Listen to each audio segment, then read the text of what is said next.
Hello, my name is Kermit Ali, and I am the founder and president of the M Foundation. The M Foundation is a non-for-profit that was created to establish emergency shelter for homeless individuals with the aim of helping provide low-cost housing, employment, and education for them, particularly right here in Harvey. So why Harvey? Well, I would have to go back to 2012 when I moved into Harvey. I'm from Chicago, Illinois. Both my wife and I grew up in Chicago, and we bought a home in Chicago under an adjustable mortgage back in 2006. But by 2012, that adjustable mortgage had ballooned.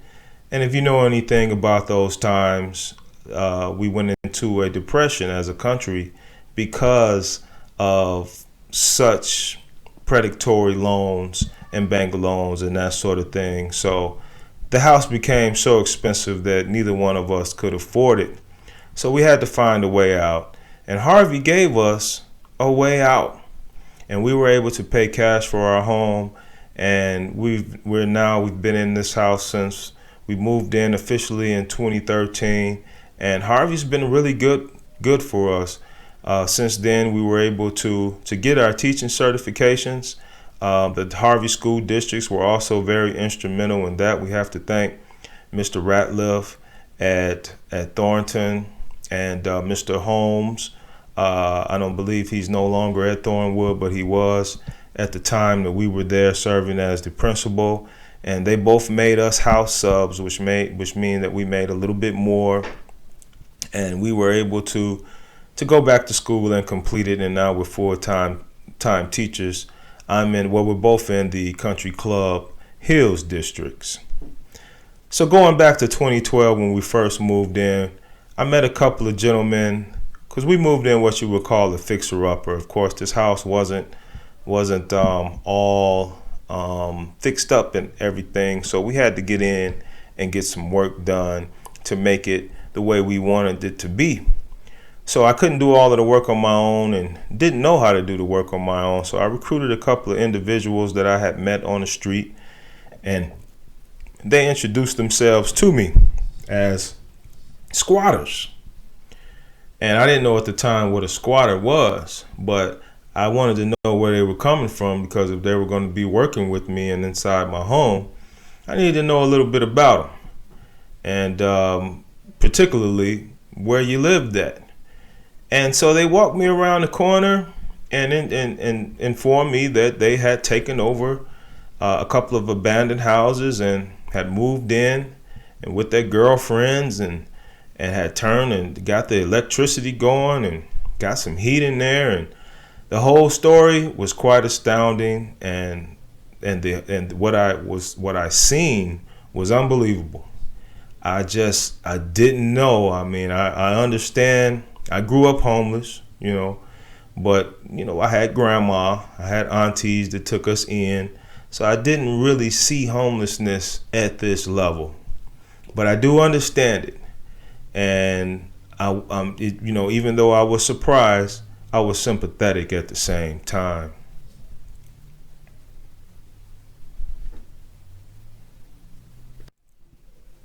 So to make a long story short, I started working with these individuals in my home, and they knew what they were talking about.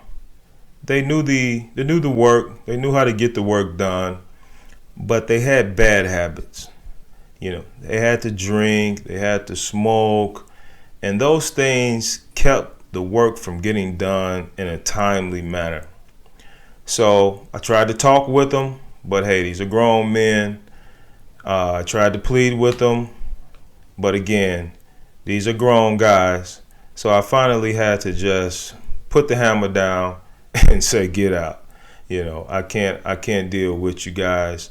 Appreciate what you guys did for me, but I gotta let you guys go. And I was able to later on find some more legitimate guys to come in and help me out. But I had to let those guys go. But I learned a lot from those three guys and other guys that I would meet like them later on. And to be honest with you, if it wasn't for those three guys, the idea for the M might not have ever come about. When I moved in, my mom always would encourage me to produce food. Even as a child, I would always open up plots in our backyard in Chicago where we stayed at the time for her to plant her vegetables. So I've always grown a garden ever since I was a little kid. So it's always been in me to do so.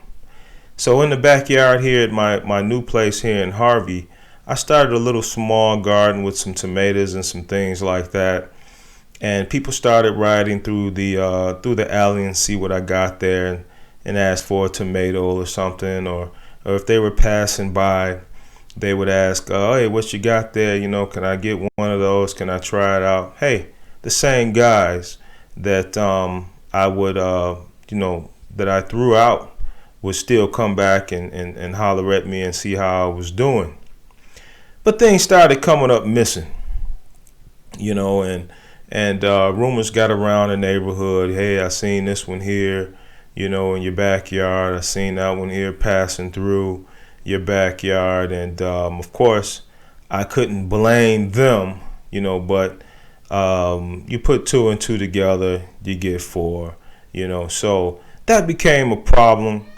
But again, I understood where they were coming from. And, one mind got angry. Hey, I paid these people. I've given them food. And they come back and they want to steal from me now, Then things started coming up missing in my garage as well, my lawnmower. Hey, was your lawnmower this color? I seen it. I seen such and such with it. And again, it'd be the same guys that I allowed to work with me and come into my home. So I would confront those guys. Sure, I did.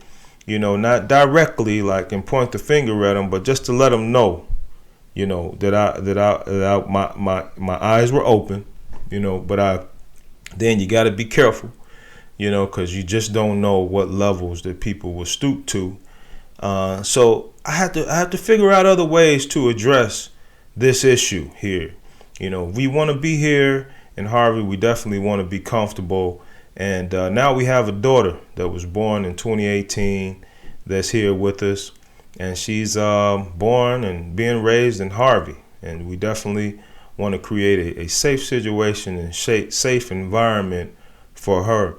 And so the only way that I understand to do that is to foster the correct climate and foster the correct environment, and make those steps on my own. So I decided to stretch this garden out, find a plot someplace here in Harvey where I could grow some food and start to build some positive karma here around this area where people can feel at ease, and feel like this is something good that this young man is doing, and target me for something different, and just ask me, and instead of going into my backyard.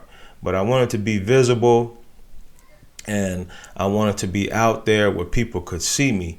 And so I got my inspiration from those farmers right there on Roby, across the street from the firehouse there. And I talked to a couple of them about what they were doing with their food, and they seemed to be more private, stay off of this one. This is mine, and that sort of thing. And that's all right. But I knew that kind of attitude there wouldn't be conducive for the type of relationship that I was trying to establish here on in my neck of the woods around the corner there. But I did like what they were doing, so I found out where they were getting their seeds from.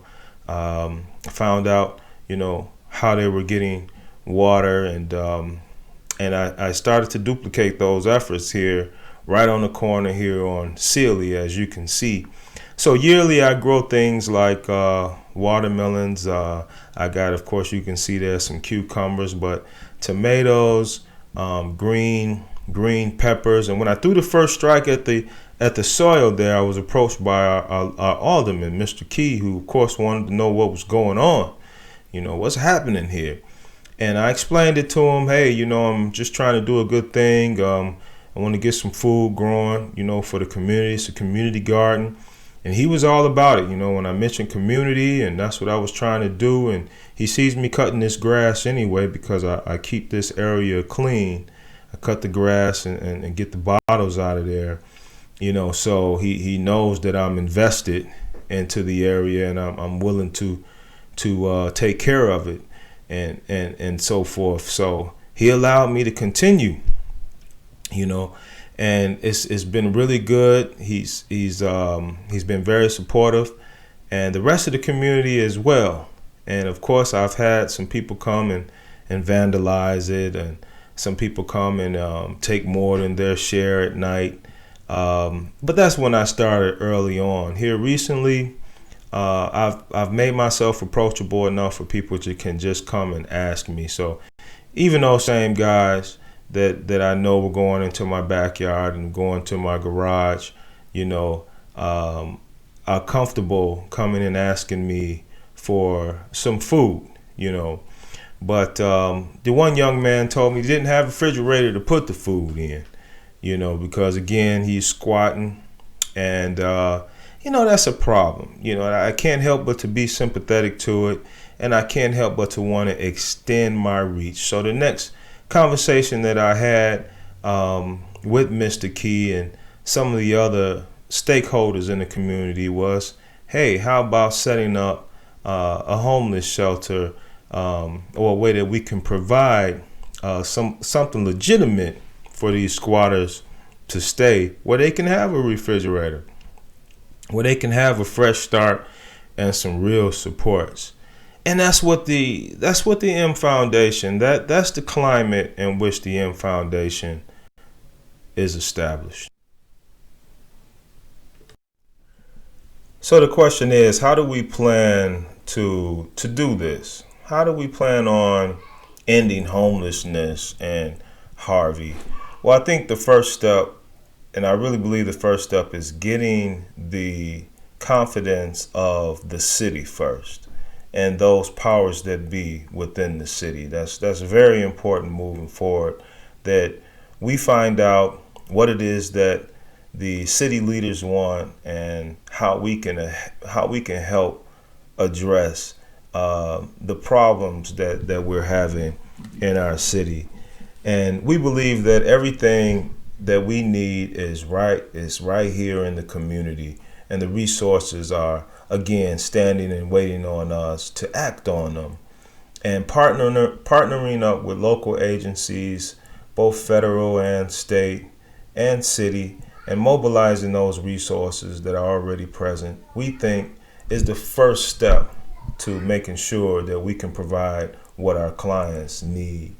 And what are we doing on our own? Well, we definitely are not just sticking our hand out asking for funding.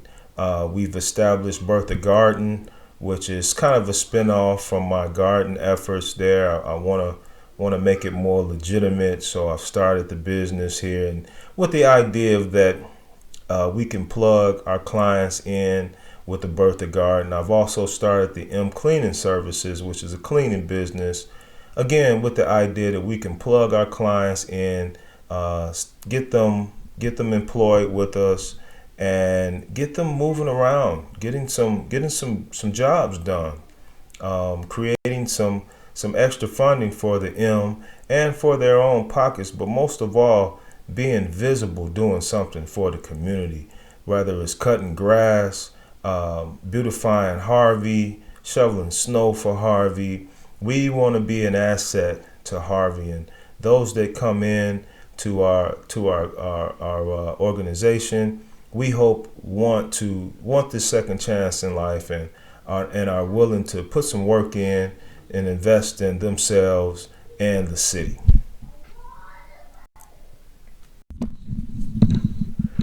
So let's meet the members of our small committee that'll be making the decisions for the M Foundation. Starting off first with myself. Again, I am the president. I'll also be acting as the treasurer of the M. I'll be the one that's looking for money and looking for funding for the M early on. Of course, I'd like to pass that job off to someone else later on and focus on some other things, such as some, other locations and that sort of thing. But for right now, I am the president and treasurer, and whatever else needs to be done for the M. Outside my work again as a full-time educator is my garden. And I have several neighbors whom lend me a hand every year. And this garden has allowed me to build relationships, positive relationships with the community, particularly those residents right here on Sealy, and those residents of the senior citizen home, or the Jesse Jackson Jr. Senior Citizen Home. So I'll be the one looking again for funding. Right now I have a couple of grants in mind: the Youth Build Grant, the Economic Assistance Program grant. There's also a Restore Act component, a construction grant for real property and activities that I'm looking at. So the idea is to grab a location, find out what it's going to take to bring the location up to part, where we can get some people in there and off the street. Next is my wife, Kenya Jett. She will be working as the vice president and secretary of the M Foundation. And the M Foundation gets its name from her older brother, Mark, who died in 2008 from unknown causes. Mark was a really, really good guy.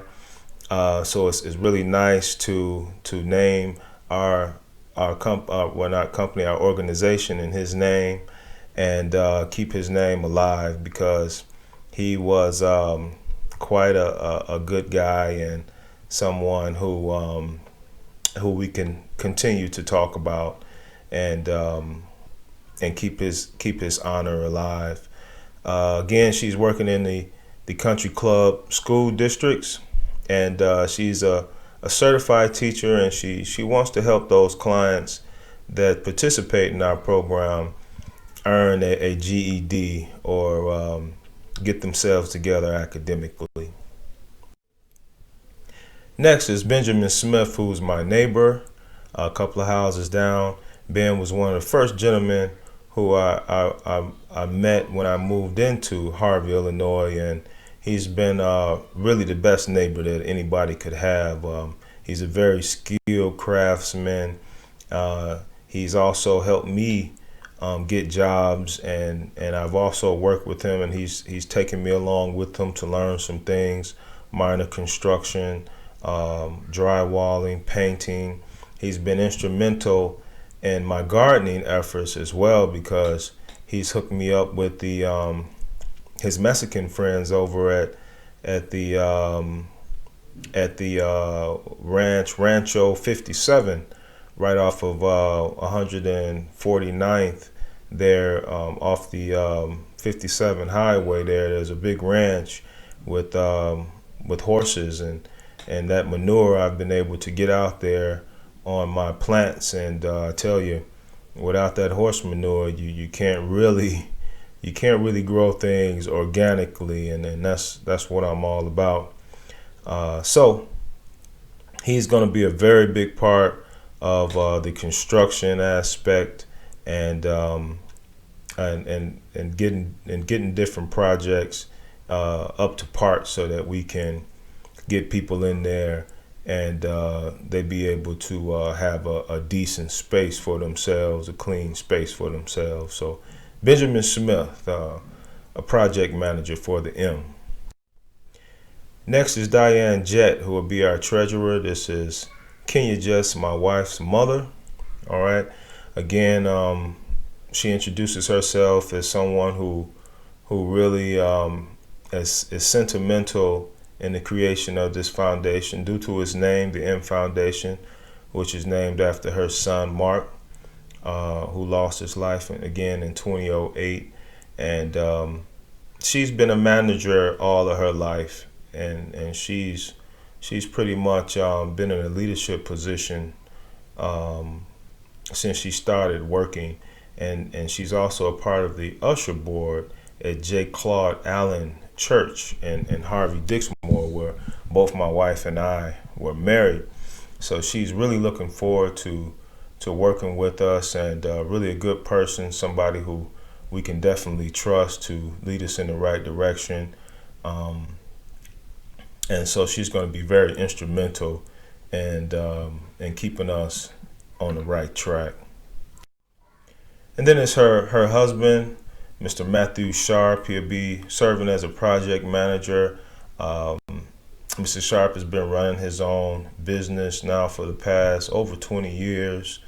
And again, he's very sentimental to the organization, and he wants to see us do well. He wants to see us do well, and he's run his own cleaning business, so he's going to be a great consultant to the cleaning aspect, where we're trying to get our clients to work and to help to get jobs and help us clean and beautify our community. So he's going to be really instrumental with that. And he's also been a part of J. Claude Allen's church near Harvey here, and has been a choir director for years. So he's definitely going to be encouraging our members to his church and be a part of the big things that they're doing over there at J. Claude Allen. Next is Emmanuel Hill, which is a close friend of the family. We call ourselves Cuzzo because he's been a part of and been friends of my family for 40 years or more. So I've watched him grow up. He's watched me grow up since I was a kid. And Emmanuel's a tough guy. The best way to explain him is he's a no-nonsense guy. He's managed sites and seen companies such as this one go from the ground up. So he has experience in this arena, and he's going to be very instrumental, particularly with the first location that we open up, and making sure that whatever rules and regulations that we come up with are carried out, and he's going to be very consistent with that.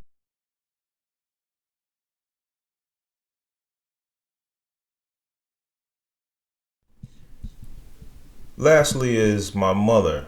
My mother's been very supportive, and she's now working with Central Plaza Residential Home, but she's looking to retire soon, but she doesn't want to just be an idle person sitting around when she retires. So she's looking forward to working with the M Foundation, which she has already been very inspirational and being positive and giving us some good advice. And she wants to see this thing through and make sure that we get off to a great start. So she has the energy, and both of us like the idea of working with our mothers and with our parents, because we can depend on them to tell us the truth, and we can depend on them to show up when we need them to, and that's important, particularly when you're starting off within a new organization. So that's about it. That's the M in a nutshell. Of course, right now we're more of just an idea on a piece of paper than the real thing. But we look forward to putting all of these words and thoughts into action in the future, and we hope that the city of Harvey will support us moving forward. Thank you, and if you have any questions, you can reach me at area code 224-304-9226. Thanks again for your time and listening.